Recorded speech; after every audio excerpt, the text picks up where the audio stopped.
Everybody get up, it's time to slam now. Come on and slam, and welcome to the jam. Come on and slam, if you wanna jam.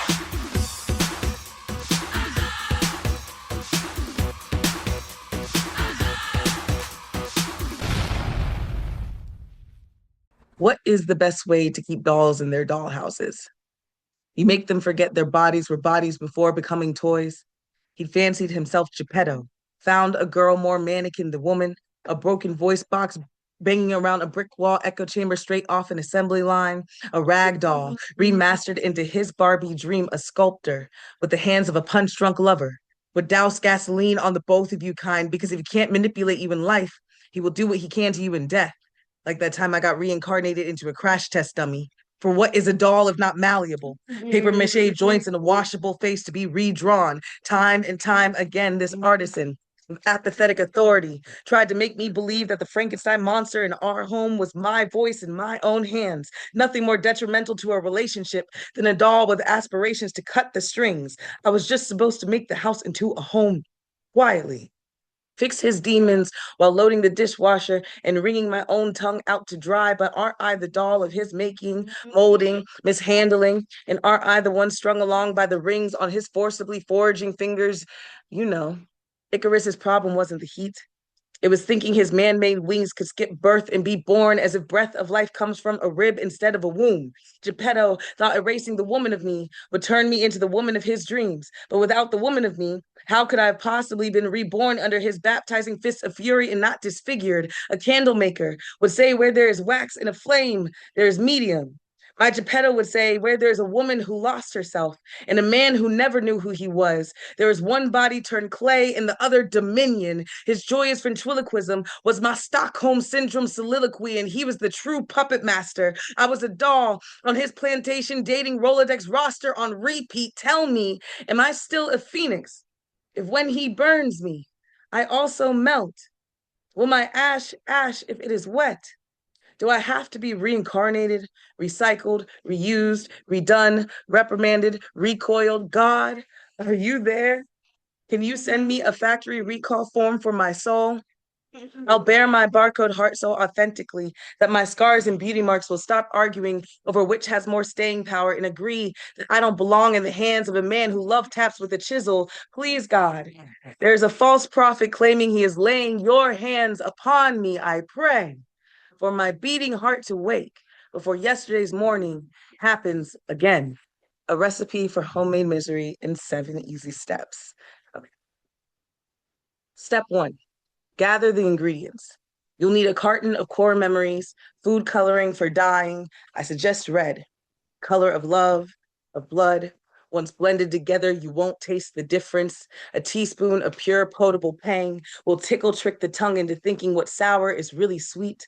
Don't forget the light in your eyes. Luminosity gives your lukewarm lovers loitering a sheer finish. Easy for edible glitter to stick and fun to digest like cleaning up broken dishes. Piecing them back together. Piecing them back together with gold, as if you could undo the damage, make them kintsugi sparkle. Step 2, strain your light into the food coloring until the hue matches the bloodied accent wall in the bedroom. Scars can appear cured from the outside while still raw internally. Can't mislay the first time you tried cooking meat, how it was screaming for mercy, for you to be mindful of what it's like trying to come back to life through a deep fryer. Step 3, sift the core memories into the mixture. Let it steep over an open flame until the bond complies with the heat, until who you thought you were dissolves, until you realize you've been mistaking his deglazing for your mother's guided recipes. You know, he doesn't read cookbooks. He marvels at humanizing humiliation tactics with love bombs, calls it a butt cake. He likes wisecracks to guide his knife through while cutting along the funny bone. Step 4, make sure you preheat the oven to a withstandable temp. Even if your kitchen knees buckle from kneading too many loaves of despair, don't be the baker to mistake a kiln for kin. All it takes to start a fire you can't control is a switch. Step 5, once the dough rises, it's safe to stick in the oven. Remember to put on mitts before reaching into the mouth of an inferno. Don't let the beast feast before you do. No matter how many burnt banquets percolate between its teeth, you have poured yourself into too many meals for you to remain in this cannibal's wet dream when you wish upon a falling star. You'll need a wishing well wrist, not a leaky faucet. Step 6, when the timer disarms the nuking of your dalliance, wrestle with your weeping willpower. Watch it wilt and wither within a waffling wedlock. Serve it with a side dish of resolve stew. Let it settle before his scalding sermon silo. Step 7, if you must be the sous chef, put the apron on. Set the timer to go off during the middle of an argument. Be the Sakuna in his story. Skip the soliloquy. Yes, revenge is a dish best served cold, but this is dinner. This is breaking bread till death do us part. Serve him vengeance on a platter. Now eat up like your life depends on it. My favorite map in Call of Duty is Nuketown because it reminded me of our home.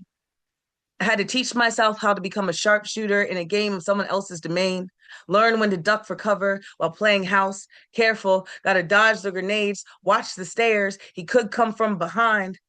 When my ex and I played together, he was a rooftop shooter, and I just wanted to be a medic. But this map don't allow for that. And ain't that a metaphor? Me always trying to cover up the bullet holes with band-aids, offering him all of my life packs as if he'd ever think to save me. Nah, the gamer in him hates to lose, hates to respawn, to apologize, to stop looking for other parties while I'm holding down the fort. 10 minutes is all it would take for a reset. We'd win, and his kisses would turn soft again. So much so that I'd almost stop flinching as he'd hide his ammo up his sleeves for the next round, straighten up our playhouse as if it was a new map we've never played before, as if there was never any damage. I nicknamed our apartment Nuketown because the aftermath looked like survival was a rookie's dream when the MVP has his bullets cocked back behind his smile this entire fucking time. Thank God. He conditioned me to be small and still and non-threatening. Thank God his aim was off. Prolonged gaming had him confused. Was it the controller or the Glock he held me up with? Regretted that this was the bedroom instead of our game and tried to make me believe that my life was one, that I'd respawn, that I'd always come back to the beginning, that I'd respawn, that I'd always come back to the beginning when the house was just a house and didn't have a name. He didn't think I'd strategize. Like I haven't played this map specifically for hours every night while he was at work. Like I haven't rerun the images of my lifeless body all over our home, our son's lifeless body all over our home, all of the bodies, bodies, bodies, bodies. Then I saw it, my solo win, the perfect headshot. I hugged him when he left for work, and when he got home, my son and I had vanished. I didn't touch his PS5 controller. I didn't delete his gameplay history. I want him to remember all of the levels in which it took him to beat me in order to become the MVP. Deforestation is the purposeful clearing of land for profit in America. About half the forest fell victim to timber and farming between the 16 and 1800s. These same years, African Americans were killed and buried on these grounds. Communities uprooted to shape society, then tossed once we are no longer needed, making us like those trees, expendable. Endless cycles of giving bodies back to the land, bloodlines of slaughtered slaves becoming the roots, foundations of forests bearing the burden of heavy branches, our limbs forced to hold strange fruit picked too soon. During the same period this country took its roots, through colonizers claiming stolen land as theirs, tearing apart the same life, helping it grow. As we were buried, the trees fought to reach towards the sky. So yes, I will cry when one falls, because a lonely death still deserves a caring person. Someone understanding the pain of being cut down, similar to screams of our ancestors being murdered, emits tilled into soil without ever giving a chance to sprout. Klansmen playing justice, white hoods turn blue caps, painted in our blood, apples not falling far from the trees, cycles of destruction through generations of genocide, gentrified without judgment. Homes turn homicide by senseless killings from brutes with bullets, executions broadcasted for the world to see. Sweet freedom made from bitter massacre like beetles to bark. This country don't care about a brown body, only what we produce. Blocks turn plantations, profiting off our labor, the pain of us plowing our way to equality. This poem is a seance for all the children picked before being able to bloom. Tamirs and Trayvons killed in cold blood. Eric Gardners left with no room to breathe. Deforestation is police brutality, decapitating our environment, just like a community of trees I saw cut down off the highway. The roar of destroyed homes met with silence. How the roar of our killings gets buried in the ground, I cry. Because they rather see us fall than stand tall. Still a dead tree sparks renewal in the forest. A body nursing new life from the grave. So should I die, let my death forge an ecosystem filled with people who take root, look death in the face, and fight. I heard his teardrops, saw them dripping down his fallen cheeks, each golden drop a jubilee, celebrating his love for her. I watched his delicate hands as the dove of his devotion reached her lips, feeding her the pureed mashed potato and gravy. No more romantic interludes in Ibiza, no more tender caresses in breaths of lavender, a rosemary of the most precious kind. The wafts of the petunias were distant, the song of the orchid silent in his heart. I inhaled the aroma, took in the decor of this beautiful side room, the dignity she oozed even in dying. The warmth of her heart shone in those half-open eyes and face, more vivid than the nasal tubing being used to support breath. Emphasis was on quality, dignity, and comfort, as she sat up in bed with pristine white sheets folded over blue blankets designed to keep her peripheries warm. Her pillows were pink, a table proud of its bouquet of red carnations. An IV infusion ran slowly to keep her hydrated, a morphine pump subcutaneously attached to her right arm to minimize pain. I could feel Mary's love for her husband's presence, hand holding hand, her lips moving slowly in affectionate affirmation. Jack was about 5'11", Mary perhaps 5'6". Her long struggles with cancer had made her pale and fragile. Yet she still smiled, her face as loving and serene as someone who knew she led a good life and had already made peace with heaven. A nurse came in and offered to comb Mary's hair, but Jack took the comb smilingly and began to loosen his wife's great tresses with a finesse that surprised the nurse. His strokes were that of a man whose soul sat alert with concern, moving through the roughness with comb and brush, making his wife even more gorgeous with an immaculate silkiness of strands. My heart cried with Jack that day. I was a river of copious tears, and the fact that she died that evening did not help. They say she did not speak, but used her elbows to acknowledge family to the very end. It was an auspicious 7 p.m. when our inner bells rang and the minstrel sang praises befitting the eulogy for a life lived in love. The tears of Jack's soul fell like crystal raindrops as the bugles resonated some 99 times in paradise. Dear God, it's me, Mary Jane. When the hour falls and time does what it will inevitably do, turning itself into a sword and cutting the final day for my fragile existence, and I am laid into slumber with wet earth between me and my lover, bury me with my pen. Because I am certain I will have words, and according to the pages so often recited, the destination they promised me means I will not be able to ask those questions directly. So I will need to write a letter, addressed to God, or whoever speaks for God, or whoever appointed themselves in charge of the afterlife, or to whomever it may concern. If you're reading this, then they were right, and I am writing to you from somewhere considerably warmer than I would prefer. Forgive me If I sound irritable, I hate the heat. My first question, are you real? Because if I'm being honest, I've spent most of my life talking to ceilings and being told they were listening. I searched for you in church pews, prayer circles, Sunday school classrooms, and strong voices that claimed to know exactly what you wanted, and somehow every single one of them sounded suspiciously like themselves. So before I ask anything else, I need to know, are you more than a scary story about a man in the clouds sacrificing sons, hating gays, and flooding worlds? Or was I handed a puppet and told it was a king? Because I have questions. Like, why am I here?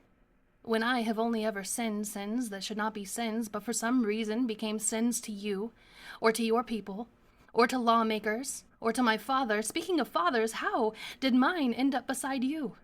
Because when I compare my sins to his, I find mine spoiled by the rod laid upon the flesh of the guilty, but his heart was blackened with them. My sin was loving wrong. His was hurting right, at least according to the people who handed him a Bible and called his right hand justified and his anger righteous. I remember the day my father stood before the church asking for prayers because his daughter was stolen by the sin of homosexuality. His little girl, the one raised in Sunday school, the one who sang in the choir, the one who committed the terrible crime of loving another girl. And the congregation gathered around him, hands on his shoulders, heads bowed, praying, not for me, for him, mourning his loss, while I stood there still breathing, saying, "Ye who layeth with the same sex is an abomination," or whatever it says. Tell me, were you there for that? Or was that just another room full of people mistaking hatred for holiness? Maybe that was my villain origin story, because now I have a master plan. I am going to capture the whole world in poem after poem and turn every last person I meet gay. And by gay, I mean happy. Because happiness seems to terrify people who have built entire identities around someone else's shame. And maybe that is my answer. Maybe after everything, after all of the prayers, all of the sermons, all of the Bibles raised against me, the greatest rebellion was never anger. It was joy. It was surviving. It was becoming exactly who they told me I could not be. So if this is my sin, then let it be known I will commit it loudly. I will commit it beautifully. I will commit it in poem after poem after poem. Anatomy of a Lynching. Contemporary Sketches of America. Nobody knows the trouble I see. Nobody knows my sorrow. Nobody knows the trouble I see. Glory, hallelujah. Bloody Monday, June 8th, 1998.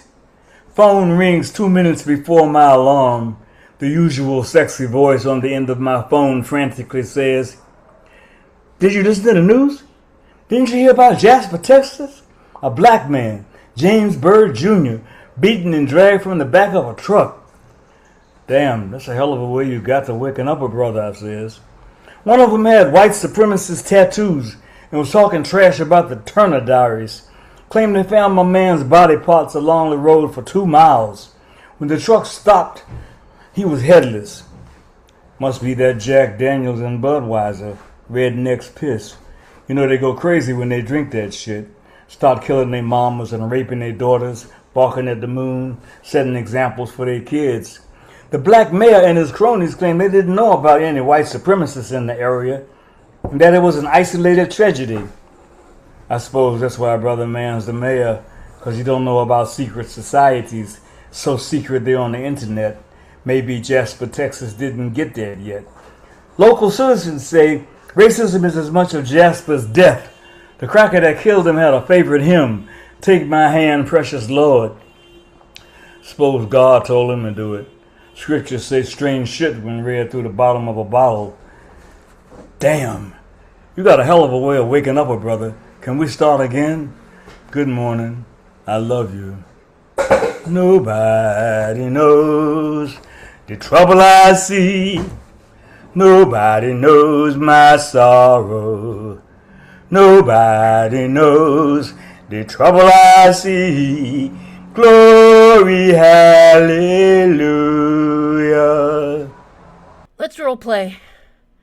I show up, not fixed, not flawless, not dressed up like I didn't hurt you. I show up with my hands open and my voice low and my body finally telling the truth. You are there, the void, my love, not empty, just deep, just dark places I forgot to enter gently, and I don't rush you. I don't knock like forgiveness owes me an answer. I stand at the edge of your silence, and I breathe. Slow, again, slower, until sunlight finds the doorway in my chest, until something warm moves through me, not to blind you, not to cover the wound, but to say, I'm here now. I got it wrong. I made my partial view closer than you. I let one small window become the whole sky. I let my fear stand in front of your face, and I called it truth. My love, I'm sorry.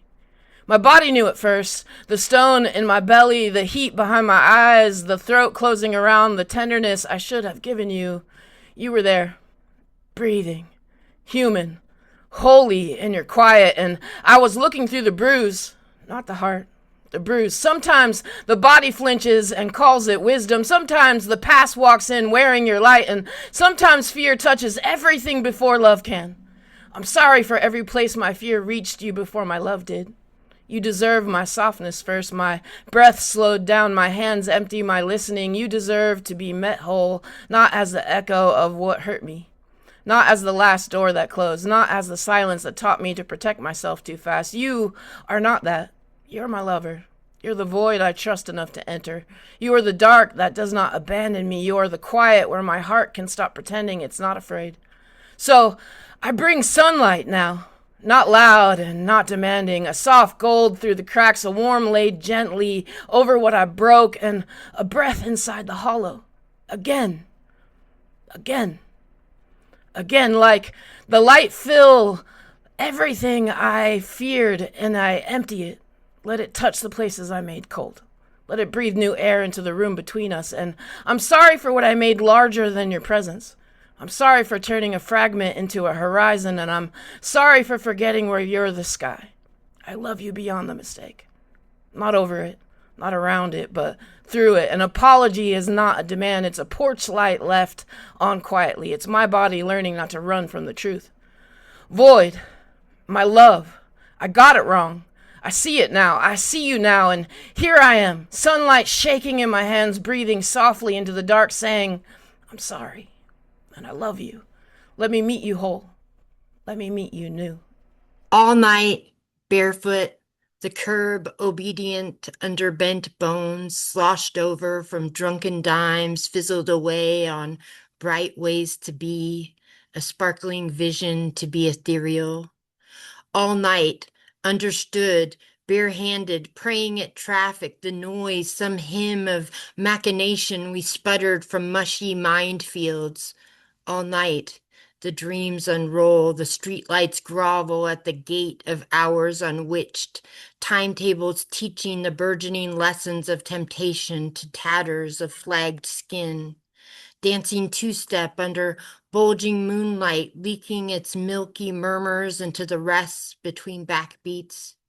All night, the lighter clicks its flamed name, whispers the blackbird, buries the blame in unmarked graves, each eulogy the same. No mouths left to wander over a life lived out loud, accused of ornery apathy, the crack in the crowd, the seam in the shroud, the steeple's stinging bell sounds, too early, too late, too quiet a warning, too tempested in fate.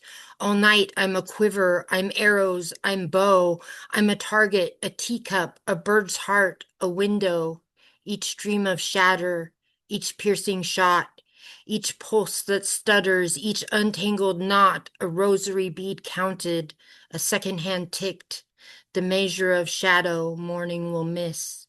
All night I'm a shaman, all night I'm awake, standing guard for the souls morning might take. Death is so damn weird. I'm getting messages, calls from people I haven't heard from in years, but let's face it, I would have been hurt if no one reached out. But then there's a cap. I've reached my max. How many times can I hear, I'm sorry for your loss, you're in my prayers, my condolences? So now I've shifted from depression to anger, the emotion triggered by irritation. Why did that just happen? Then bargaining, crying, none of it is in order. The 5 stages of grief: denial, anger, bargaining, depression, and acceptance. I think it's day 2, and I've already gone through them on a continuous loop. For the last 24 hours, the acceptance part, I've already made peace with death. Everyone dies. That's one thing that's guaranteed. The depression part, I didn't expect. I expected a little numbness, but the sadness, the heaviness, that snuck up on me. Bargaining, yeah, let's not kid ourselves. Would've, could've, should've, they've already crossed my mind before this even happened. The anger, yeah, that's one's primary, because seriously, was my life not sad enough? Denial, I don't think I really have had much of that. Honestly, I think I skipped that step. It was always going to happen. Maybe it just didn't have to happen on a random Friday. Then I'm right back at acceptance. Accepting the things that will never change, accepting the relationship we will never have, accepting that I have to attend a funeral, accepting that I can finally say I don't have a mother and use the excuse of death instead of estrangement. Does this make me an orphan?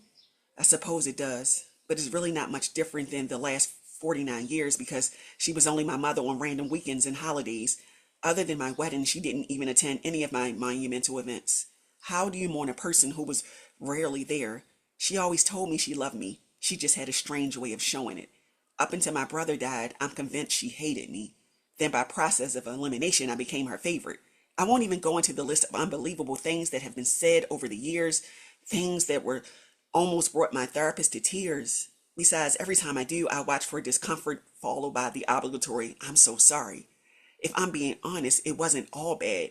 There were some great moments, the ones I hold on to, the ones I long for. I still remember her taking me to get my ears pierced and braiding my hair, shopping for a mother of the bride dress.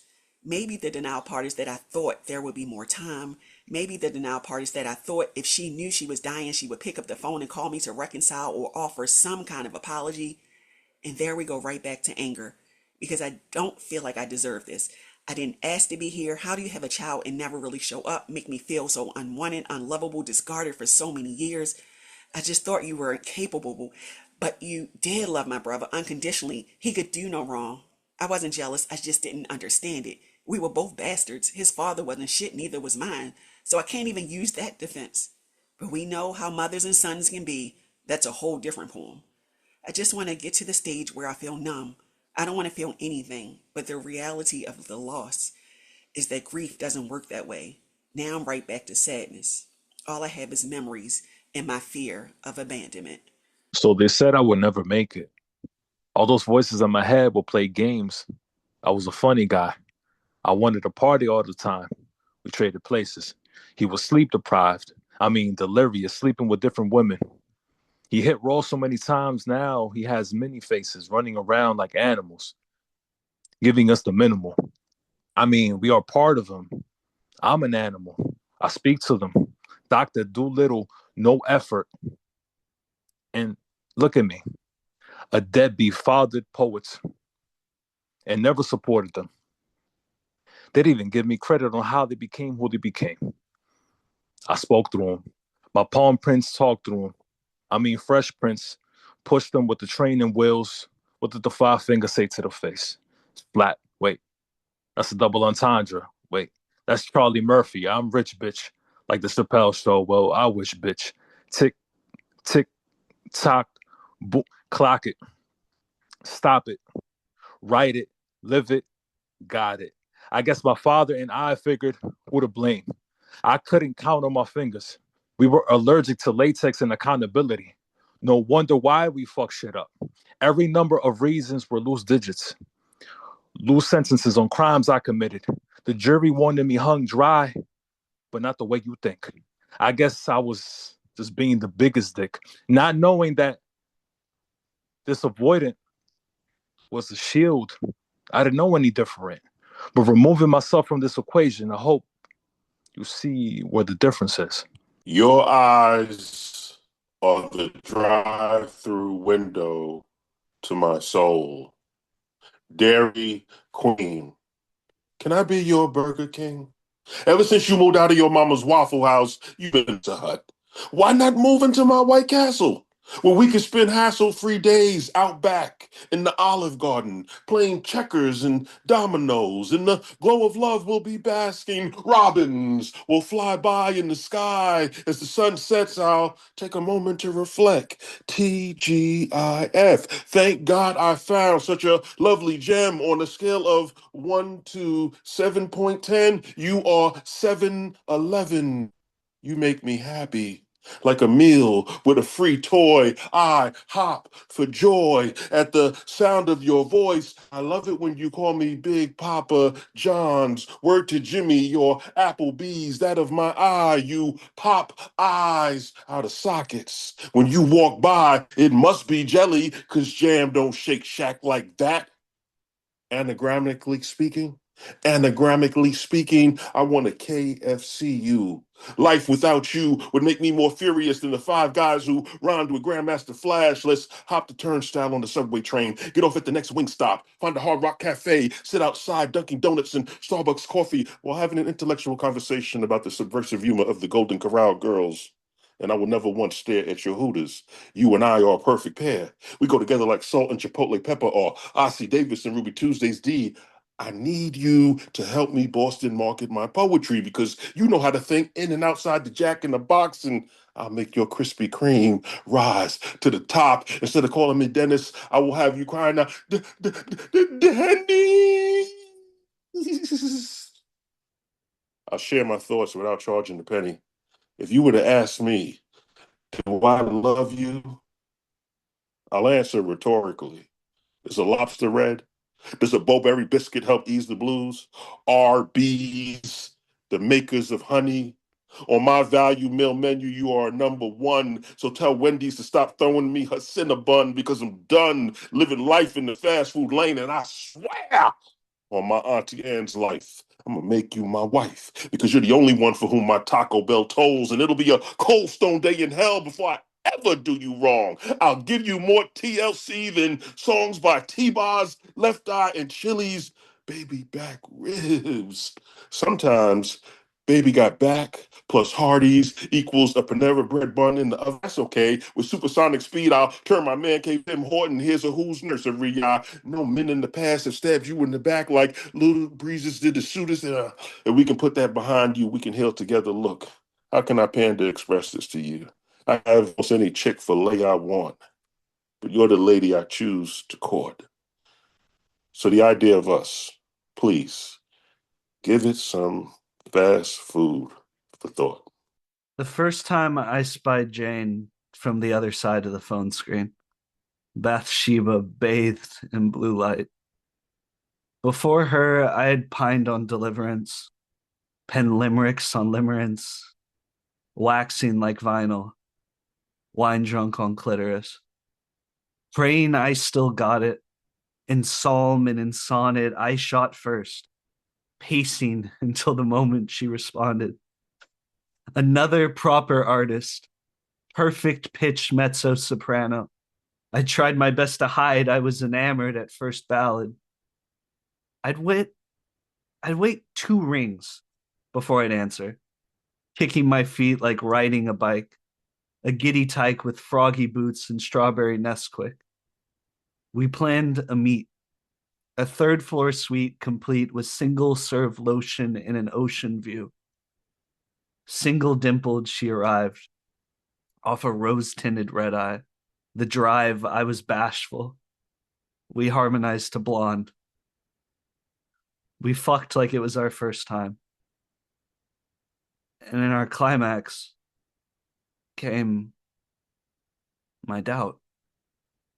Our compatibility, my feelings, her aptitude. Her breath still on my tongue, I bade her, baby, do not wait for me. Jet black tears demands I name whatever changed in me. Embarrassed, I lied. I couldn't trust my own conviction. So I contrived a happy fiction. I scapegoated my addiction. For months on and off, I flickered my disposition. I gagged and choked her heart into uncomfortable submissions. A full surrender to a higher power named ERP, EMDR, and sertraline, and I realized how I really felt. and how I fell. More hunger than humility, no longer am I David. By then she was with others. Still, of course, we started dating. Exclusively. Bound by fate and chemistry and single-sided scotch tape. 2,200 miles away and back and forth and back and forth and back and forth. Her past men, her past women, my obsessions had questions, had answers, had questions, convulsions resurfaced. She'd ride my lips. We'd reminisce. I'd hit her IUD strings. We'd kiss. We'd weep. Lonely little white lies to hide my desire for white wine. I'd wake up and I'd make up in a half-assed kind of way. More Ferrero Rocher and rosé scented candles for your heartbreak. I'd like to believe it was getting better. But maybe that's denial. I wish I could say something. But I don't want to feel this. Maybe tomorrow, maybe next week, maybe October, I'll bounce back. It was a privilege to love her. It was my privilege to be loved by her. I remember when my father left, you were the sun above. I stood by the woodpile, flimsy and 10.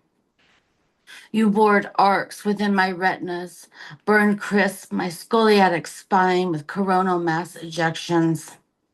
I tried to shield my eyes. King Richard drove out of the driveway, out of the second-story window. Socks rained down on the lawn, my mother dressed up as a raving lunatic, throwing them down. When I think about divorce, I see my father's face. I squint dumb. I'm 10 years old again. I hold out a finger for a hula hoop ring. I think he could marry me if he will not love my mother. My Christian dream. I could be a yellow bride. Gingham paper he pasted my room with. Cheating color, yellow. Moldy swirls and cicatrices of yellow wallpaper, wainscoting tourniquet.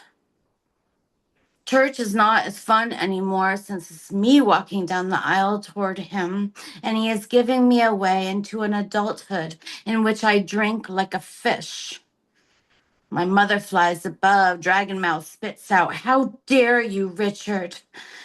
Throws keys out of a raised ranch window, rotting alcove. Preacher's mouth swallows itself whole, forked tongue, then both testaments. Makes a wasp nest paste out of the psalm pages, paper machetes for female wombs. I am the fattened pig. Phallic lips in veins swell, pontificate, till gilded red slits a throat just below its purple's head. Horned devil takes a turn, wanting to know what she has witnessed, intrigued by the idea of consuming her, wants to see the child bride who is being married to her father, who blew out 9 candles, knowing she dared not shudder nor achoo. These rings can tarnish young skin too. I also remember that day, Elisabeth. The dog Biscuit had been sprayed by a skunk, the woodpile rotten and full of hornets. A little girl, always in yellow, stands and stares at the sun like an idiot. I commanded you, look down at the ground, see my face upon it. I was the little ant with my head under your toe. I was the shimmering rainbow of heat you felt along the fabric of your skin. I was your mother's dad, dead in the grave. I was your father's dad who survived Normandy, but not this. Carol, let's go find the light. You only saw a car driving away. The boxer shorts flying, your mother crying. But I decided, not diabetic. So how about a thank you, Some recognition for what I did for you, for the way I blinded your eyes in order to spare you. To die for me, like ride for me, give all your time and life to me. I'm scared of the sacrifice you tithe, that you set aside your time and pride for a vibe, for pieces of my life, for pieces of a guy. Like you can't take my whole life, even if you tried. And how scary when it comes to mine that at some point I may owe you my life. Over some joints we become one in time. You become a sore at my side, a stain I can no longer hide. After some time you take me outside. You express your mind and all these feelings you can no longer hide. On one knee just pleading to be mine. How much you need me in your life. How long you've been dreaming to be mine. Like Drake just pleading for more life. I lose the ability to think or speak my mind. I ask for just a little more time in my own life. Before we transform, merge, and combine, before I contort to fit your type for the rest of my life, no longer allowed to be who I like or even see who I like. I get scared of the wasted potential, how we get bored in the same residential, and how life can change so exponential, how I can give it to you and not the God I always knew, to place my heart in your hands without ever giving him a chance, how I'd feel like I have dirty hands, like I'm such a wicked man. I hope you understand. Maybe you weren't raised from birth, being told to give all your days and all your worth to a God you've never seen and never heard. I promised myself I'd never settle for less than I deserve. And when you're a child of God, it's hard to make that work. It's hard to find something that matches your worth and is worth all the years of your hurt, all the cries and tears that no one's ever heard, to put your faith in something you can't guarantee will work. To die for me is to take my worth and turn it into yours. To die for me is a curse in which you swore. Territory you don't want to explore. A terrible story like hardcore, a heart sore. Expressions you don't want to hear anymore. Affection you don't fall for. You don't want my encore. You don't want me to die for it. To die for me is to be my life source. My first and last resort. To be a love I couldn't deserve and couldn't afford. To love me even when it hurts. Far more than when it works. To die for me is a sentence you don't want to serve. I'm so sorry. To die for me isn't enough for my worth, and you just drag me with you in the dirt. If you die for me, you better swear you'll return. You better carry your words beyond the dirt, beyond this temporary earth. You better show me life in the after. Wake me up from death with love and laughter. If you die for me, I better see you after the rapture. I better see you in the life that comes after. When your church house becomes an outhouse, your pulpit is a porcelain pedestal of pestilence where pastors preach a Proverbs prostitution, pimping pious prosperity for every cent or cents you got tied to your tithe. Make hallelujah a street corner named Desire, where love is shaped like a junkie's favorite crack pipe, tongue kiss of death, dirty needles just to sterilize their paralyzed. I can stop whenever I want to, Jones in their bones, a hot shot away from being a toe tag's final resting place. This is how a John becomes 316. Seeing stained glass reflections of when you wish upon a god's vanity, dead pages turn amen to deities. Pray to blue-eyed Jesus with all their soul. Before, during, and after truth be told, heaven ain't listening when you only speak in putrid patois Passover proclamations of a devil's lapdog. So these days, sermons sound more GoFundMe accounts in dearest dollar amounts. Less let us pray, oh holy Saint Jackson, can you come by here, Lord? Bring Brother Grant, crisply folded into greed, to feed these hungry prophet pockets. Got bills to pay, dirty backroom deals to make this sanctuary a kingdom. This is how a psalm becomes 23, walking through valleys of evil deeds, turn a project into a concrete angel to keep their dogmas barking. This is how a Matthew becomes 1034, to bring despair where there is just trying to get by on every corner's. All I see is bloodshed. Let he without sin smoke the first rock. Let's call it Plymouth, belligerent as Holy Ghost stories I tell you. They COINTELPRO at making conspiracy out of consistency, claim it's all about a bootstrap's noose to prove proof of a demon's daydream. Just one get your ass back to work, boy, whip strike away from a roll Jordan roll Negro cloth casket. Tell me, where does their great again in and our reparations begin? Were they lost in translation of transatlantic profiteers that super pack their money into porch monkey policies and concrete jungles, yet still have the fucking nerve to mispronounce my heritage, call it history? Their books are only a bastard's branded "this land is our land" John Jacob Jingleheimer Schmidt shit filled with contradictions. When your schoolhouse becomes a church house, your classroom is a war on drugs. Your teacher is your pusher man, pretending education's corruption wasn't America's first favorite addiction. I whisper eulogies while he sleeps, fearing his ears will never hear the sonnets my heart proclaims when the sun and the moon collide. Days like today when we argue, and affinity is cast aside, and we settle that agreeing to disagree is just how it's going to be. So when he sleeps, I tiptoe into the spaces cousin to death and speak life into his nights, breathe heavy apologies down his neck, strangle him with my pride. I let loose and fall into the death of his forgiveness in sporadic sighs. Sometimes I cry. Let my tears splash lullabies and drown in dreams of regret, only to awaken and discover that grudges held yesterday he seemed to forget. He kisses my forehead and promises that things will be different today.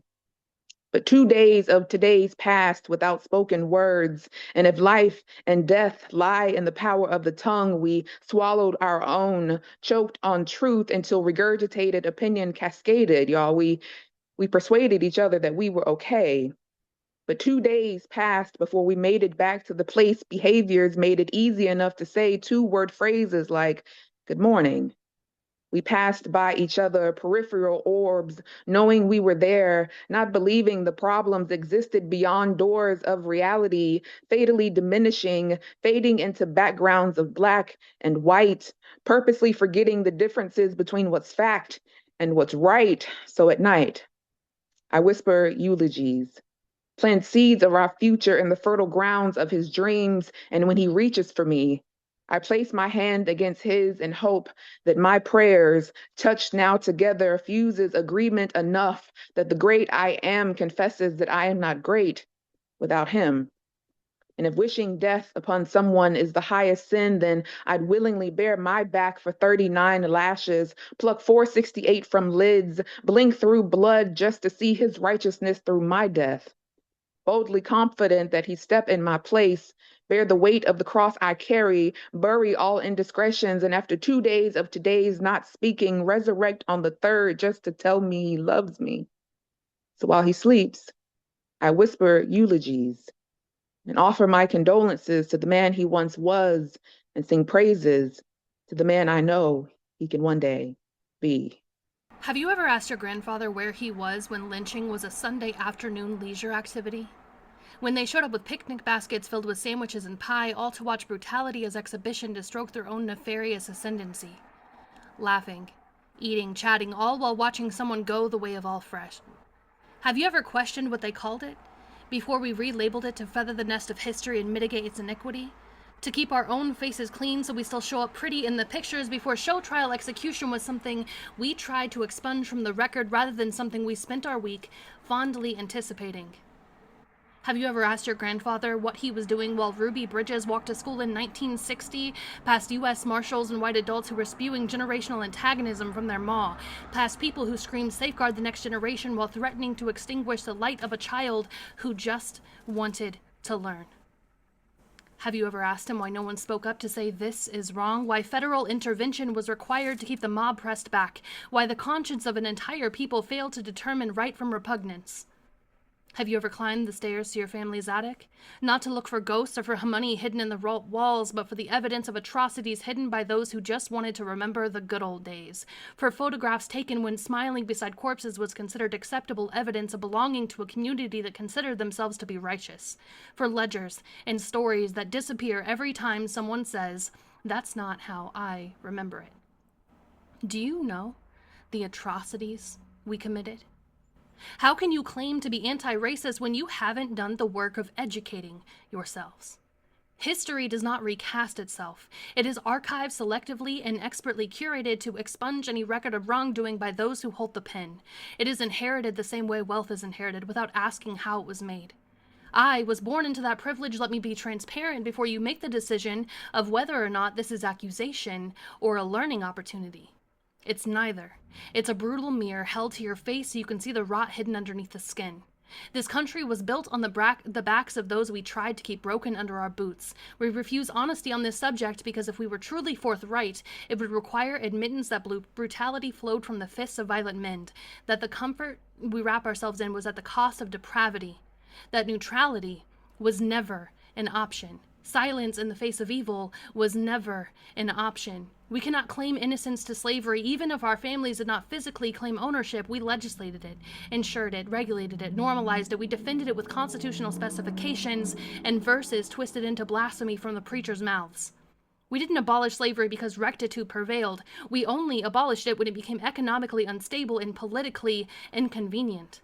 And when it finally ended, the slave owners were compensated for their losses, and those that were freed were given nothing. Freedom in theory and poverty by design. The consequences of freedom was immediate retribution. Black codes replaced chains, convict leasing replaced plantations, vagrancy laws replaced ownership, prisons replaced fields. It is the same savagery dripped from a different tongue. Inaction and dissimulated governmental condemnation turned lynchings into state terror. Redlining ensured segregation while maintaining irreproachability. FHA loans and GI Bills elevated white families to places seated high on the saddle of superiority. This is not personal opinion, this is fact, laid down in black and white. This kind of crime seeps into bloodlines and stains a soul's legacy. Unless we purge ourselves of our internalized racism, the stain will continue to take root. We are just as guilty as our ancestors because we have not attempted repair. And until we can say that without euphemism, without defensiveness, without patting ourselves on the back for our honesty or pinning the badge of allyship to our chests in performative anti-racism, we are complicit to the continuance of a system designed on disdain. And while white Americans perfected repression of remembrance, it was a long time ago. My family didn't own slaves. Why do you have to keep bringing up the past? You say that was then, but then never left. It is still fucking happening. You just don't notice it as easily because it doesn't affect you. You learned how to say, "I'm not racist," but... and then let the sentence do the hanging for you, and then you have the audacity, the historical, generational, tax-deductible audacity to ask why they haven't caught up yet. You act like just because you've never screamed a slur, red-faced, veins popping when someone cuts you off in traffic that you can't be racist. Racism isn't just a slur yelled from a car window. It's the jobs that look at the name on the qualified resume and never call, the systemic disregard for black women in healthcare, the judge who already decided the verdict before the jury even comes back, the police beating young black bodies into the ground in the name of justice. It is denying the existence of white privilege because you've never experienced not having it. It's the microaggressions, tone policing, white tears, the jokes that only people who share your condescension laugh at. Refusing to see the wound doesn't make you innocent. It makes you complicit in the infection that has spread through our society and allowed to gnaw at our humanity. Racism didn't end. It learned to hide behind plausible deniability. And if you're asking whether it still exists, it's because you've never had to prove your humanity because someone looks at the skin you were born with and marks you as less than. You are not entitled to stolen land simply because you stand on it. Slavery is whitewashed and taught in digestible footnotes because if it were taught honestly, the entire foundation of our country would require re-examination, because the truth of it makes neutrality impossible, and that is what we are truly afraid of. Responsibility. History needs honesty, and honesty is dangerous to those who are still hiding behind the lies. Some say I'm rhetorical, not metaphorical. I wonder who the hell they be writing for.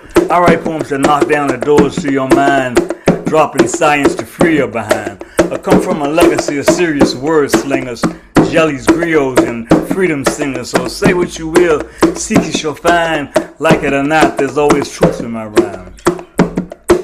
Some poets write never reading a book. They think their poetry's dope cause it's got a fat hook. Plenty of words but nothing to say. When you hear them you don't know what they said anyway. My word sound has power and it's coming your way. Some say my tongue's like a double-edged sword, slicing the truth, serving it up by the score. Bringing the ruckus, slinging words in your face, evoking mad images that you can't erase. I don't write about bullshit, I bring you the news. Organize the source of your blues. Strip it naked so you can see I'm the poor man's guide to reality. I write poems for those who don't read, growing flowers of evolution. I plant the seeds. I like my poetry like my food, raw and live. You say I eat like a rabbit and I'm talking jive. I say you're constipated and full of shit, and when your prostate goes cancerous, I'll still be humping it.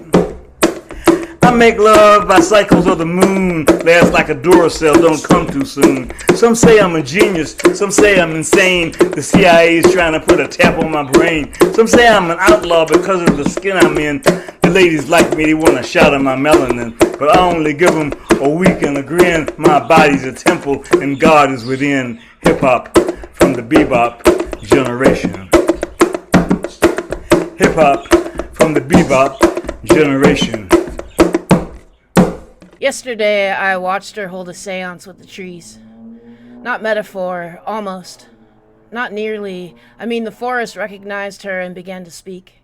She stepped into the redwoods with the gentle way she has, as if entering a sanctuary where even silence deserved not to be startled. And the trees, those tall old mediums with their bark full mouths and cathedral posture, leaned in. Not visibly, not enough for the faithless, but I saw it. I was there with my camera hanging from my hand like a second heart, trying to behave like a witness and not a worshiper. But how could I not worship? She stood among them and the light changed allegiance. It stopped being weather, it became invitation, and gold moved through branches like spirit through a body, slow, intentional, reverent. And she, God, she did not merely stand in it, she received it, like someone fluent in the language of hush. Like someone who knew the dead are not always dead, that some things remain living in root systems, in moss, in the trembling green breath between trunks older than memory. She tilted her face toward the falling light, and it felt less like sunlight than a calling up, as if the trees were summoning radiance just to lay it across her skin, as if they had gathered there for this exact ritual, to remind the world what tenderness looks like when it has a body. I lifted my camera with the care of someone handling evidence, but every frame felt too small. Every aperture confessed its limits. How was I supposed to photograph a communion? How was I supposed to capture the exact moment my lover became a meeting place between earth and heaven? There she was, soft-mouthed, luminous, listening with her whole body, and the tree spoke back in shadow and gold, in leaf flicker, in branch and sway, in the old hush of beings who have witnessed 1,000 years of grief and still chose to reach upward. I watched her, and it felt like witnessing a veil thin, not between life and death, but between presence and belonging, between a woman and the living world that knew exactly how to take her in. She didn't conquer the forest, she let it enter her. She didn't ask the light to perform, she let it arrive as itself, and that's what undid me. That gentleness, that holy lack of force, that way she made even sunlight seem safe enough to come closer, and I, standing just outside the spell, camera shaking slightly with the weight of my feeling, I fell more deeply in love there in that green seance than language can properly hold. Because it wasn't just her beauty, it was her way. The way she enmeshed with what was around her until there was no violence in the seeing, no taking, only exchange. Only devotion, only this quiet, impossible thing where the trees seemed to murmur, and yes, her, this one, yes, this light passed through. And it did. It passed through her and through the lens and straight into me. So if the photographs come back looking haunted, forgive me. I was trying to document a seance. I was trying to catch the conversation between my beloved and the ancient ones. I was trying to prove that for one sacred afternoon the redwoods called her closer. And the light laid hands on her, and I stood there, heart open, shudder trembling, watching the woman I loved become something more than visible. She became the answer the forest had been holding, and I, lucky enough to witness it, left with proof that only my body could fully develop. I always long for the kind of love, the kind you see in the movies, the one where you get to the airport and they pick you up, spin you around, and kiss you passionately. The picnics in the park with flowers, a fancy picnic basket filled with wine, cheese, crackers, and fruit. The one where you're walking hand in hand, he stops in front of you, in front of a monument, gets down on one knee and proposes. Sitting at the overlook watching the sunset, that was my idea of true love, of romance. And after experiencing this relationship for the last 3 years, I realized, yes, those moments are beautiful. They look perfect. But the moments I hold nearest and dearest are the little ones. The moments when we're walking through the mall, I'm lagging behind, and he reaches back for my hand so we can walk at the same pace. The one where we're sitting at the table getting ready to eat, and he reaches for my hand to say our grace. The one where it's 2 a.m, we're sitting in the room playing games, cracking jokes, reminiscing in between soft kisses. Those are the moments that stay with me. It's not that I don't long for the grand gestures anymore. It's just that the simple ones feel so much bigger. I think what I really value most is intimacy. Romance creates cute stories and beautiful pictures. Intimacy creates connection in those moments when you reach for my hand, I feel protected. Just that simple gesture makes me feel safe, protected. It's almost like a proclamation to everyone around that I'm yours. Our playful banter is a reflection of our comfort, our bond, because you're not just my lover, you're my best friend.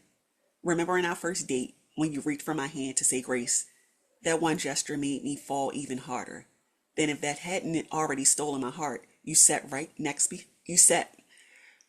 me, which was perfect for me to sample everything. My head on your chest as we watch TV.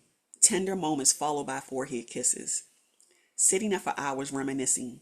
Those are the moments when I feel most connected. Just simply being together, even when it's silent. I'm not downplaying romance because I love flowers, picnics, and grand gestures. The intimate moments are what keeps us connected.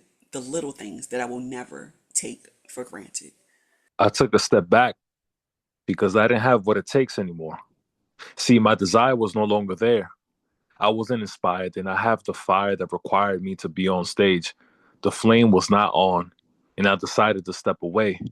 Did not want to perform. I felt like I took up space. Weeks turned into months when life got in the way. I couldn't get out of this maze. I guess I was stuck in my old ways. I had to clear the smoke and express myself.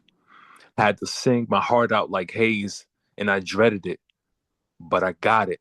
Like the hairstyle, I was locked in, no longer boxed in. The desire was starting to seep in. The flame was heating up. The demons I was beating up were old wounds I was finally healing from. No longer surface level, more like root causes, figuring out where did all this baggage I claimed came from. No longer carrying it on top of me. I checked those bags along the way to the plane, minimizing the fight or flight buttons on my brain. I am just a mortal, combating my fears in a way, more like midway, how we level up like life is a game. Are you ready for a fresh start? Well, let's play. Yo, Isaac, have you changed? Well, yes, in certain ways of my pain, but plenty of work to do. Well, some areas are still the same. It's like healing and trauma, gentrifying my brain, and it's insane how I live my life playing with fire. How I gaslit myself to the darkness like propane. Buckle up. Some wounds aren't on flesh. We can't just use foundation to cover up. Mass scared you away from your destiny. You keep highlighting the negativity, concealing the light in your vulnerability, your heart-shaped lips still keeping your inner child silent, your eyeshadows blurring your vision. And I don't know why I still see the dog in you, even with cat eyes. I mean, smoky eyes, more like smoking mirrors in disguise. Pay attention to your reflection. Even when you don't like what you face or all the things that you make up in your mind. Life is something I had with you. It doesn't matter which ulcer you choose. Her or me or her. Love or agony, my body becomes a trash yard.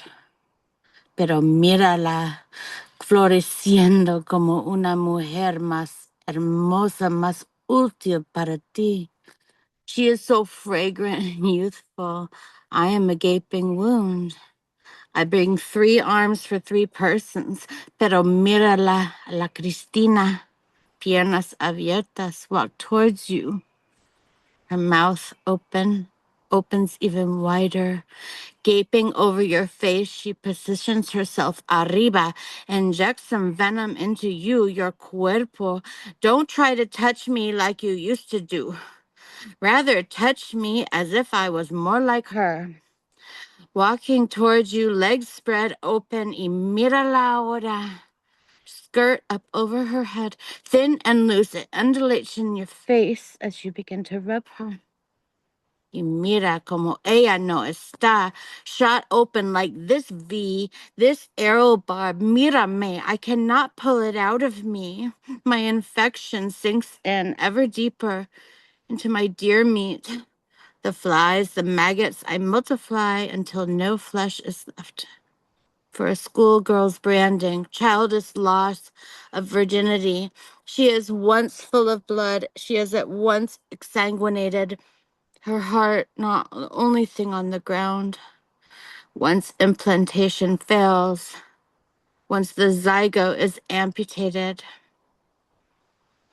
Pero mírala, mi hermana, ya viene la Virgen. Está abierta, bailando a ti, y mírame, tu viuda, piernas cerradas, retirando de ti. I used to feel safe in my t-shirts.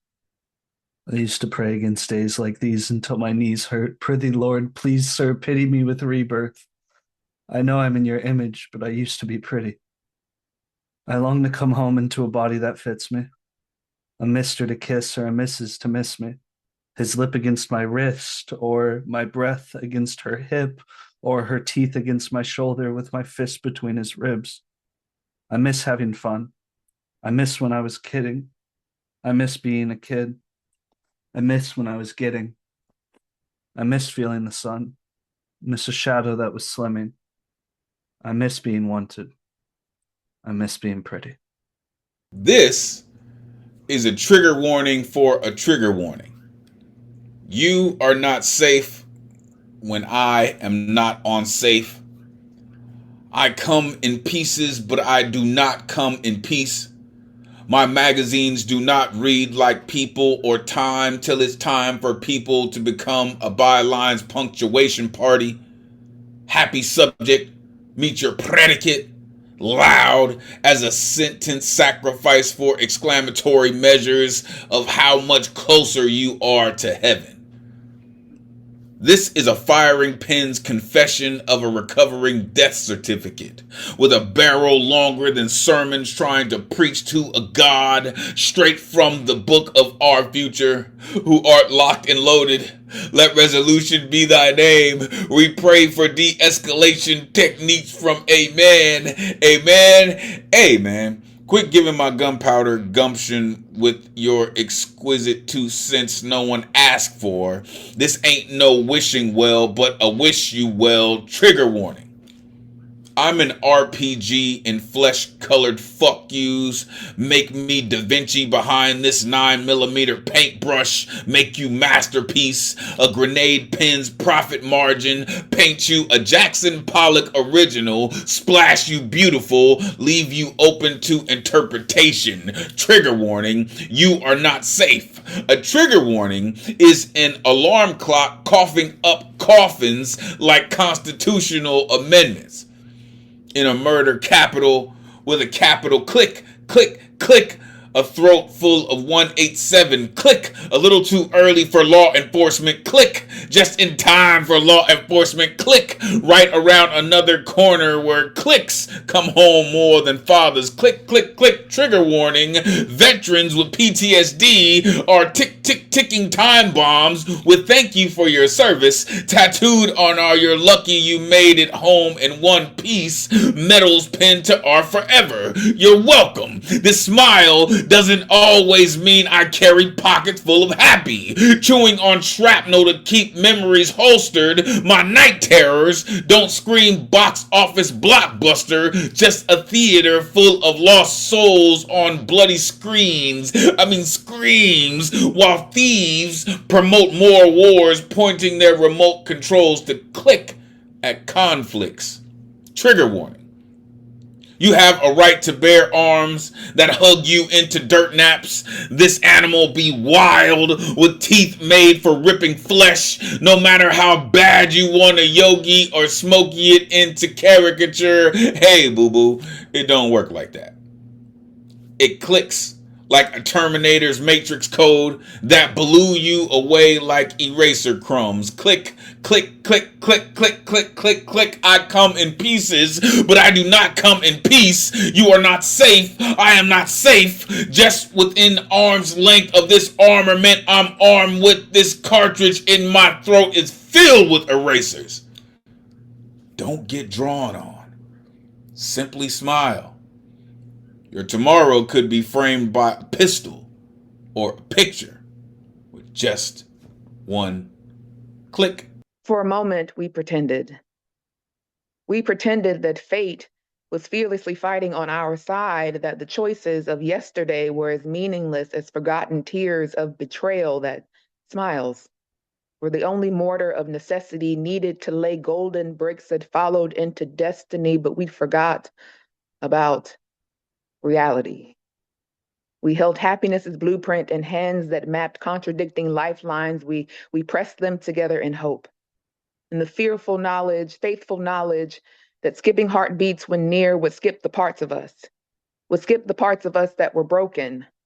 Consciously only showing the chambers that darkness couldn't find its way into, we shadowed our shortcomings, fully aware that truth would rear her ugly head and our time together would be shortcoming, the leaving long suffering.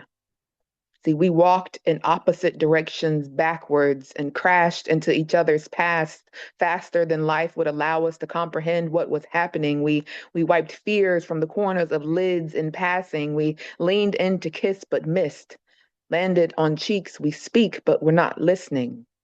Because internal obscenities once shouted to God now rained down on us, because when he told us to stop, we said we hadn't quite had enough. We both had some things we wanted to leave behind, but discovered each other and walked into our futures blind. But hindsight convicted us with 2020 reasons to disappear. It never seemed more clear, so far away yet so near to the things we hold dear. Through midnight's light, we held each other until it felt like it would be all right. We rocked each other out of the grasps of monsters, and not the kind that cling to bed rails, but the ones that war against the peace of mind, because I was his and he was mine. So we married the idea of happiness, but never quite consummated it, because the weight of society's eyes had tainted it, so we divorced it. And now, wearing rings on middle fingers, we just fuck the idea of being in love because what we had created was perfect. We'd created a state of affairs so sacred that eyes watching could either worship or hate it. But looming excommunication from arenas of success turned us to gladiators, warring against each other in open heart, open hand combat to come back to happiness. The past is mostly missed and is frequently regretful. I am fraught with what existed. It's as if it's still in the mirror. In a state of inertia, I reminisce about what used to be. That creates a myriad of emotions. This is my everything. So I ask myself, is it time that makes me happy? While living in fate's existence, the biggest challenge that I face is remaining in the present for as long as I can. I search for a reason to be alive in order to serve my purpose. Time is telling if my existence is still worthy of being useful. So I ask myself, what do I have without time? The future is highly anticipated by some and unknown to many others. Tomorrow it might end because the future is determined by chance. My greatest fear is joining the land of the immortal, when the past merges with the present, and the footnotes of my life will gain the most appreciation that I won't ever see. So I ask myself, do I have time, or am I running out of it? Time feels fast.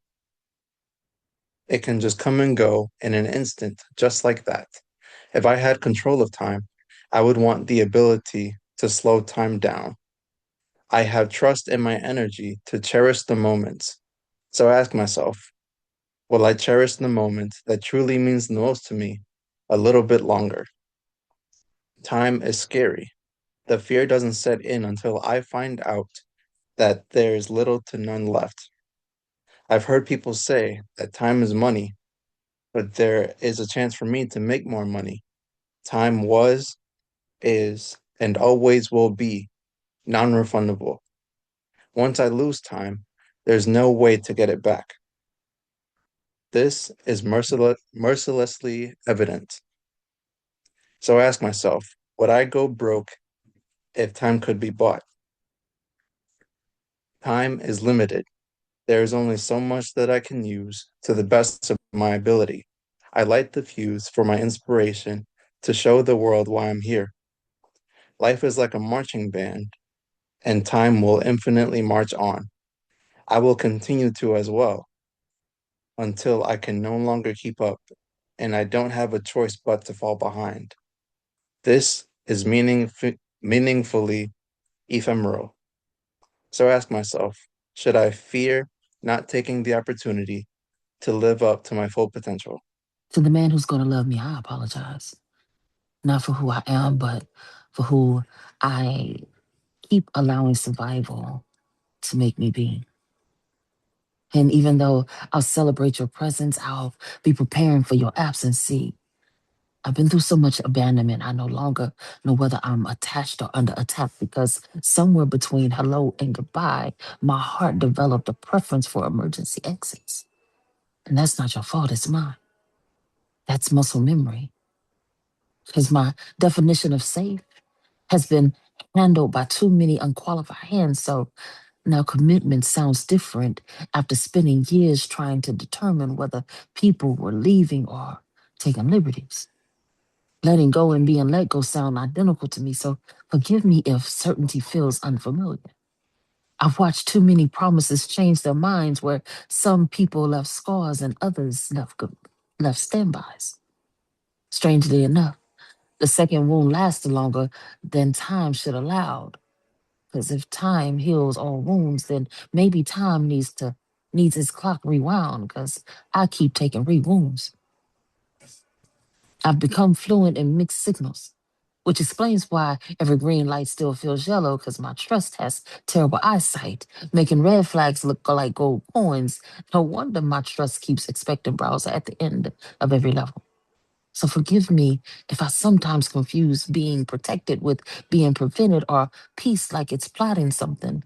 I spent so much time studying red flags, I never learned what green ones really do. And that's the tragedy of it all. I want love. I need love. I crave love. I know I deserve love. I know this, but I've become so accustomed to waiting for the other shoe to drop, forgetting some people take their shoes off because they stay in a while. Listen, listen, listen. If you can be patient with me, please help me learn the difference between being held and being handled. Help me learn not every goodbye is hiding inside of a hello. Help me learn every green light isn't a warning wearing camouflage. And if reassurance has to repeat itself before I believe it, don't mistake it for doubt. My fears were just taught to arrive before trust is, so some days I'll seem distant. Just understand my distance won't always mean departure. Sometimes it's fear trying to get there first. Sometimes it's old hurt answering questions you never asked. On those days, don't turn and walk away from me. Just love me gently. Love me consistently. Love me long enough for my instincts to stop confusing your presence with another goodbye. You're so funny. However, wow, you're so nice. But you are a breath of fresh air. Yet, you're so pretty. Although, you have a beautiful smile. But, damn, that ass fat. However, I bet you look good bent over. Still, I really like how supportive you are. It's just, you love so big. You and your daughter feel like home. Although, No matter how you phrase it, I still know what you really mean. Just say it. I'm fat, right? So because I'm fat, my smile isn't as worthy, my support doesn't matter, you don't understand my jokes, my kindness gets taken for weakness, I can have sex as long as I'm bent over and my stomach doesn't show. And I should just be happy you looked my way when you said hello, because I'm less of a person, right?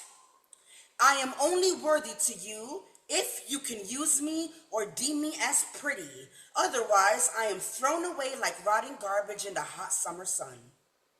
Cobwebs fill up my throat as I gag up a truth no one ever wants to hear or talk about, even though you all make it obvious it's there. Yet I somehow have to make myself small because you are afraid of my big girl talk in a room full of your just and but. I am more than my weight, more than my shape, more than just a pretty face without a tiny waist, with no time to waste on hate because of your unclassy distaste over my bigger frame. Make it make sense, post haste.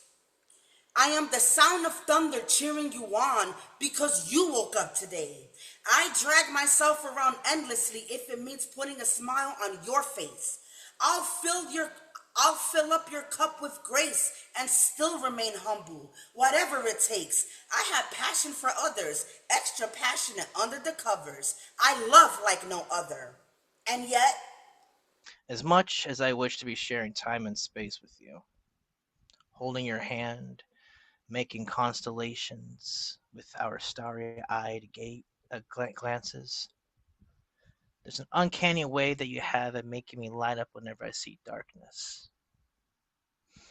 Whenever the moon illuminates the midnight horizon, caressing the shadows with gentle glistening brushstrokes of gray, silver, and blue, my mind goes back to you. I love how the moon has a way of linking us together if we happen to be looking up at the same time, connecting cosmic dots to each other, whispering unspoken vows with our eyes. I like to think that this is a way to connect to each other when nights are just way too busy for us to chat.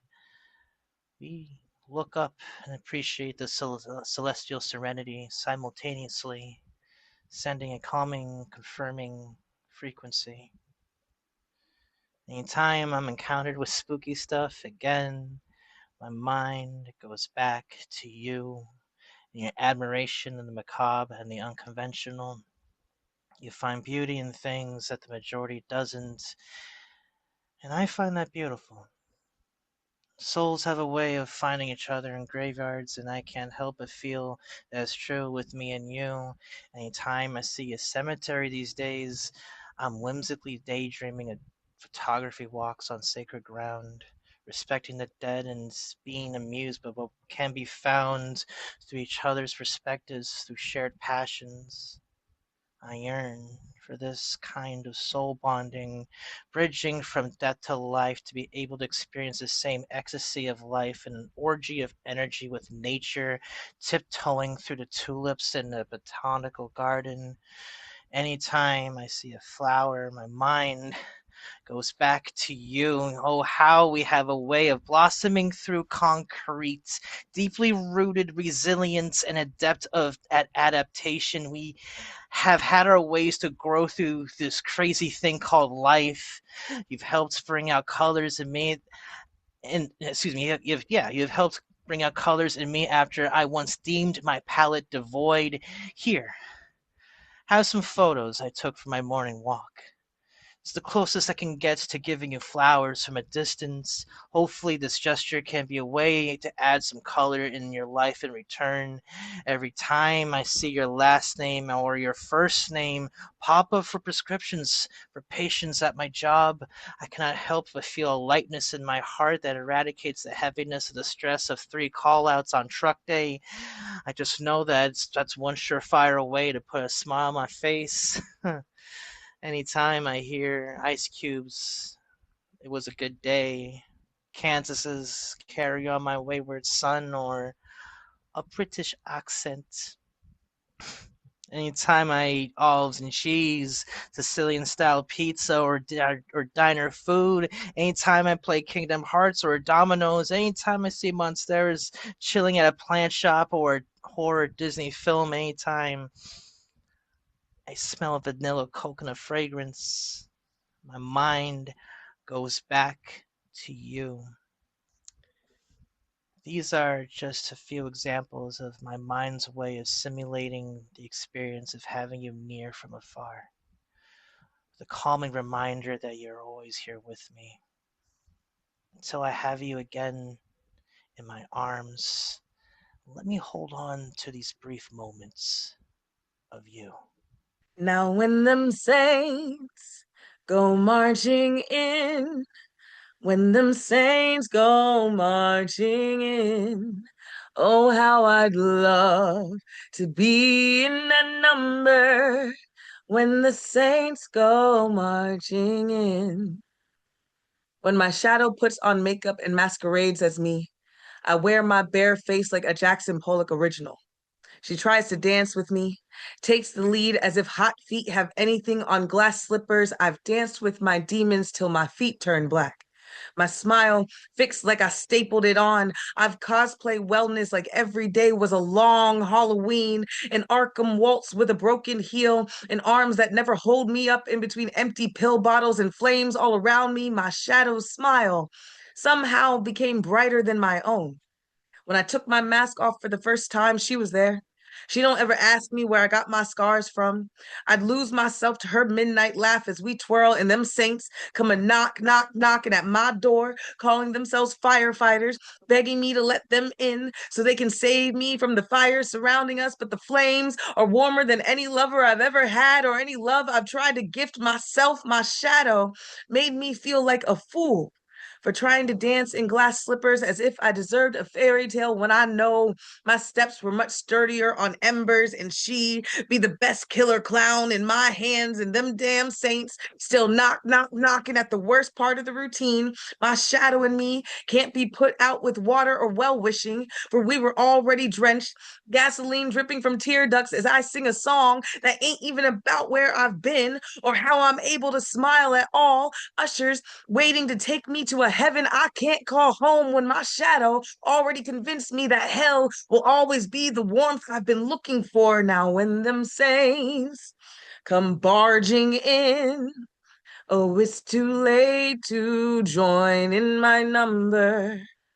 I've two-stepped with my demons, slept with them in burning buildings. This ain't no night terror. I tell my therapist suicide was only a thought in the past, and it still is. But what happens to a soul when its shadow gets committed? Can I have my glass slippers back?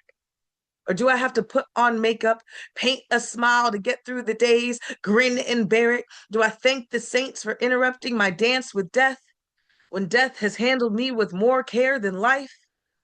When them saints come marching in, oh, how I'd love to be in that number. Medusa is labeled as a myth, a memorandum, manipulative, rather than a woman refusing to die publicly in order to unmask her ghostwriter, a Polly Pocket puppeteer Patsy the Thing, a salivating man hates the most while giving garter-loosening sermons is a bitch, growing scales during his Stockholm siren soliloquy. I didn't become Medusa Was Black through poetry.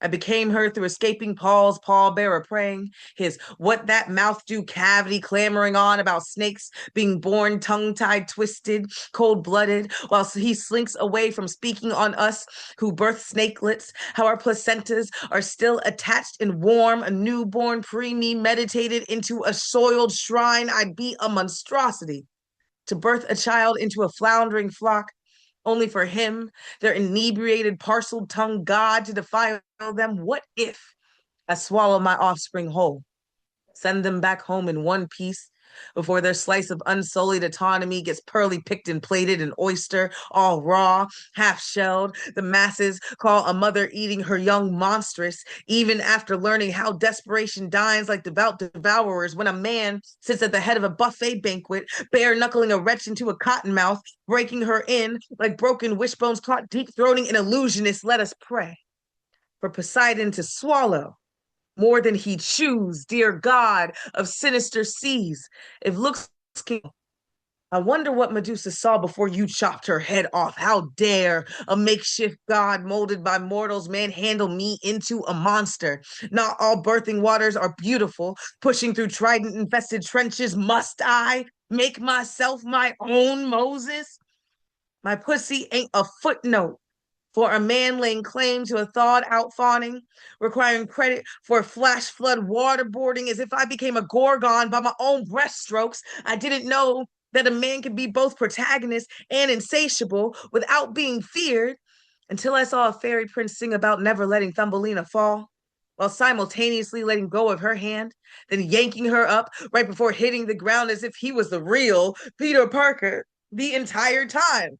I've seen self-proclaimed gods laugh as snake eyes roll. They clip hands like wings or tails or claws, fantasize about pussies being fangless, forsaken mouthpieces puckering up before public speaking penetration. They screw their dereliction into your palms, hang you out to shed on a minstrel scarlet.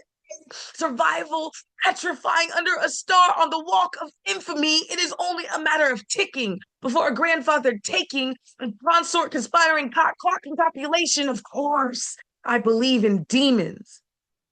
I've seen his true face. If I was the snake he claims I am, I would have bit him back. Now that I've learned how to consume prey, haven't the gods eaten enough yet? A Black woman does stand-up comedy in her living room, a sold-out spectacle for a 6-year-old boy laughing at his mother's one-woman talent extravaganza. You can't see the magic from the other side of the front door. A single mom staple act. Every Saturday night special bleeding into a Sunday morning. What good is a Bloody Mary hangover cure when no one was hung last night? The Grim Reaper finds more deathbeds in forests than bars these days. There's no need for rope. Dying has been modernized. Drinks don't doctor exit wounds. Bullets could dress up as EMTs. Defibrillators can pretend to be tasers can pretend to be defibrillators all they want. Ballistics will show how trigger-happy hands always turn houses into mortuaries. Blame families for decorating catacombs and calling them apartments, fearing that bullets be betraying police reports. Hands make real-time edits, turn home invasions into self-defense just because they fear Black bodies, especially when they dance on deathbeds at funerals, especially when they turn casualty into commemoration or when they continue to breathe, let alone rest. But let our rest be too boisterous. They'll say the child asleep on the couch sounds like a barrage of bullets. They weren't trained to tell the difference between stargazing and target practice, and the headline will read, officer found to be acquitted by honorable judge. Your Honor, their couch was so gun, I mistook the sleeping child for a mercenary. Letrophobia is the fear of couches. I barely sit on mine, but it was never the couch I was afraid of in the living room. Did you hear the joke about the sofa? How it hooked up with a love seat, had a chair, left for pillows, back with 2 other love seats. Left for pillows, came back with 2 more chairs by 2 other love seats. Guess the sofa will always give chase. I think it's kind of funny to stay at home with the doors locked and expect safety. Sounds like a bad joke to me, like playing Russian roulette with the slumbering. I won't feel comfortable until they make bulletproof couches. Train officers to understand that residential neighborhoods are not Call of Duty maps. My living room is not a respawning zone. Ballistophobia, the fear of bullets or being shot, is an unwelcome intruder rising from the ashes of my sense of safety, dying every time there's a knock at my door. You know, knock, knock. Who's there? I say, your friendly neighborhood interrupting officer. You say, my friendly neighborhood interrupting bang. I fear my son learning Luger lullabies for each morning and morning while making him breakfast and serving it over a casket.